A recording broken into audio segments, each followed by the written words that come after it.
안녕하세요. 잡시광입니다. 일본의 기시다 후미오 총리는 취임하자마자 원전 사고가 있었던 후쿠시마를 방문했습니다. 최근 일본은 후쿠시마산 농산물은 이제 안전하다 홍보에 열을 올리고 있는데, 기시다 총리가 가서 한 일도 역시 후쿠시마산 딸기를 먹는 먹방을 보여주는 것이었습니다. 아베 시절과 요만큼도 달라지지 않은 딸기 먹방쇼가 끝나자 기시다 총리는 원전 오염수 해양 방류 계획은 예정대로 진행하겠다는 뜻을 또 한 번 확실히 했습니다. 그리고 지금 일본은 IAEA로부터 후쿠시마 사고 원전에 대한 관리 능력과 방사능 오염수 방출 관련 점검을 받고 있습니다. 일본은 이번 점검의 투명성을 높인다며 올해 모니터링에는 한국, 독일, 프랑스의 참여도 허용했습니다. 올해 IAEA의 점검을 두고 국제환경단체들은 오염수를 방류하려는 일본 정부에 힘을 실어주는 계기가 될 가능성이 크다고 우려했습니다. 하지만 얼마 전 한국이 IAEA 가입 64년 만에 의장국으로 올라섰고 국제사회에 후쿠시마 오염수의 위험성을 알리는데 총력을 기울이고 있기에 일본의 오염수 방류가 그렇게 쉽지만은 않으리라는 전망이 나오고 있습니다. 실제 한국은 일본이 오염수를 몰래 방출할 가능성까지 염려해 최첨단 기술까지 동원하여 바다를 감시하고 있습니다. 한국원자력연구원이 한국해양과학기술원과 협업을 통해 해양방사선 무인자동 감시 시스템을 개발한 것인데요. 원자력연구원이 개발한 해상이동형 방사선 센서를 해양과학기술원이 개발한 무인자동 로봇에 탑재하면 배 모양 로봇이 넓은 해상을 스스로 탐색하며 방사능 오염원을 탐지합니다. 부표 등을 이용한 기존 고정식 해양 감시 장비와 달리 이번에 개발한 장비는 넓은 해역을 이동하며 능동적으로 감시할 수 있다는 장점이 있습니다. 그동안의 방사선 측정 장비는 바다 위에서 장시간 전력 공급이 어려워 실시간 감시에 한계가 있었지만, 이번에 개발한 무인자동 감시 시스템은 무게는 560g밖에 되지 않고 손바닥보다도 작아 이동성이 뛰어나기 때문에 24시간 이상 운용이 가능합니다. 그런데 일본의 오염수 방류 계획에 차질을 빚게 만든 결정적인 사건이 등장합니다. 관광지로 유명한 일본 오키나와 앞바다에 요즘 수많은 돌덩이가 둥둥 떠 있어 큰 문제가 되고 있는 것인데요. 지난 8월 일본 오가사와라 군도의 해저 화산에서 대규모 분화가 있었습니다. 이때 분출된 용암이 바닷물에 급격히 냉각되면서 돔 야구장 80개를 채울 만큼의 무수한 화산석 돌덩이가 생겼고, 이것이 해류를 타고 오키나와까지 떠밀려 온 것입니다. 섬 앞바다가 해안과 항구를 가릴 것 없이 온통 연회색으로 뒤덮였습니다. 마치 섬 전체를 포위하듯 먼 바다에서 밀려온 화산석은 물에 뜰 정도로 가벼운 돌덩이들입니다. 오키나와에서는 어선 700여 척이 항구에 발이 묶였고 양식 어류에 폐사도 잇따르고 있습니다. 그런데 진짜 문제는 양식 어류 폐사가 아니었습니다. 일본 원자력규제위원회는 기자회견까지 열어서 이번 해저화산 분화가 일본에서 100년에 한 번 발생할 수준의 대규모 분화였다고 설명하며 태평양 연안에 원전을 둔 운영업체를 상대로 비상 상황을 선언하며 철저한 대비를 요청한 것입니다. 그 이유는 다량의 화산석이 밀려들어 일본 태평양 연안의 원자력 발전소 냉각수 취수 설비 가동에 영향을 줄 수 있기 때문입니다. 원자력 발전소는 냉각에 필요한 바닷물을 퍼올리는 취수 시설이 중요한데, 이때 바닷물과 함께 화산석이 끌려 들어가면서 냉각 시스템 자체를 파손시킬 우려가 있다는 얘기입니다.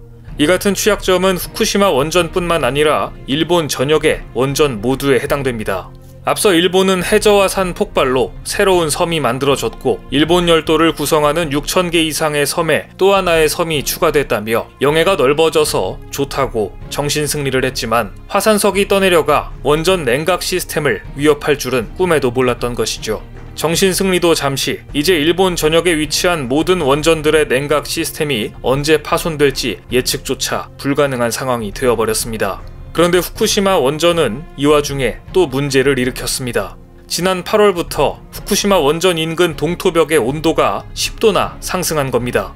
동토벽은 2011년 동일본 대지진으로 폭발 사고를 일으킨 후쿠시마 제1원전 1에서 4호기 원자로 건물 주위 약 1.5km의 지하 토양을 얼려서 지하수가 원자로 건물로 유입돼 오염수가 증가하는 것을 방지하는 역할을 합니다.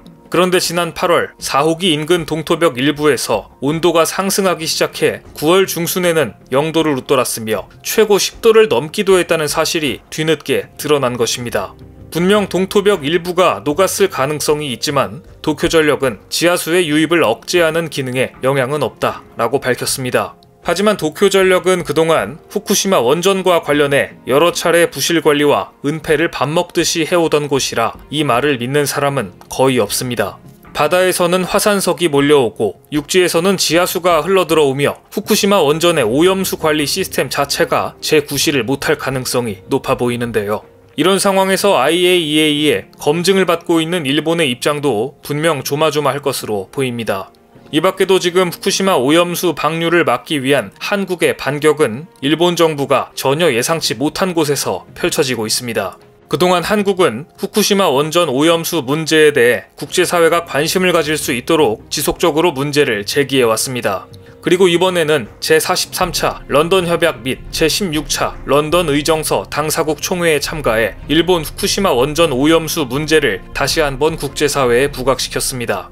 영국에서 열린 제26차 UN 기후변화 협약 당사국 총회에서 일본은 눈치 없이 후쿠시마 홍보에만 열을 올리고 있었는데 일본의 입장에서는 허를 찔린 것입니다. 더구나 일본은 기후변화와 관련도 없는 원전으로 인해 피해를 입은 후쿠시마가 이제는 괜찮아졌다는 내용을 홍보하고 있었습니다.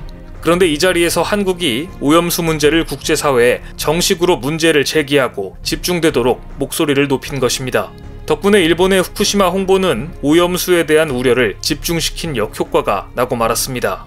특히 한국은 국제환경단체 그린피스와 함께 UN 국제해사기구의 런던 협약 의정서 당사국 총회에 참석해 후쿠시마 오염수 처리에 대안을 찾을 과학작업반 개설을 제안했습니다. 그린피스는 지난 7월 과학작업반 개설뿐 아니라 오염수의 장기 저장과 삼중수소 제거 기술 검토를 위한 정기 워크숍 운영을 제안하는 문서를 국제해사기구에 제출했는데요. 한국 정부도 작업반 개설 제안서를 지난 8월 제출해 일본을 압박하고 있습니다. 이 제안은 칠레와 중국 등의 지지를 받았지만 일본 기시다 정부의 방해로 제안서 채택은 불발됐습니다. 하지만 내년 초 예정된 차기 총회에서 해양 방류 이외의 대안을 점검할 수 있게 됐습니다. 일본 정부는 과학작업반 개설 제안서 채택을 끝까지 방해하고 막았지만 내년 초 차기 총회에서 오염수 논의가 이어지는 것을 막지는 못한 겁니다. 특히 국제환경단체 그린피스 대표로 참석한 데이비드 산틸로 수석해양과학연구원은 작심한 듯 일본의 잘못을 비판했습니다. 일본 기시다 정부는 오염수를 해양에 고의로 방류하는 것보다 장기 보관하는 것이 더 안전한 대안이라는 것을 알고 있다. 그럼에도 대안 논의를 구체화할 과학작업반의 개설을 방해해 세계 해양 환경을 위협하고 있다. 이것은 한국과 태평양 연안 국가들을 포함한 주변국의 심각한 우려를 인식하지 못한 행위다. 그린피스는 내년 총회에서 오염수 방류에 반대하는 여러 국가와의 협력을 통해 IAEA와 일본 기시다 정부가 해양 방류 이외의 대안을 얼마나 철저하게 검토했는지 확인하고 오염수 장기 저장을 거부하는 과학적 근거를 검증할 것이라고 벼르고 있습니다. 해양 환경 보호의 권위를 가진 런던 협약 의정서의 결의에 따라 절대로 오염수의 해양 방류를 좌시하지 않을 것이라는 게 그린피스의 입장이며 이것은 또한 한국의 입장입니다. 일본이 가장 두려워하는 것, 오염수 해양 방류에 대한 국제사회의 관심과 감시를 이끌어내기 위해 지금 이 시간에도 아이디어와 실행 방안을 모아야겠습니다. 오늘 준비한 소식은 여기까지입니다. 댓글을 통한 여러분들의 많은 의견 기다리겠습니다. 많은 분들의 생각이 모였을 때 진정 가치 있는 지식이 완성될 것입니다. 시청해주셔서 감사합니다.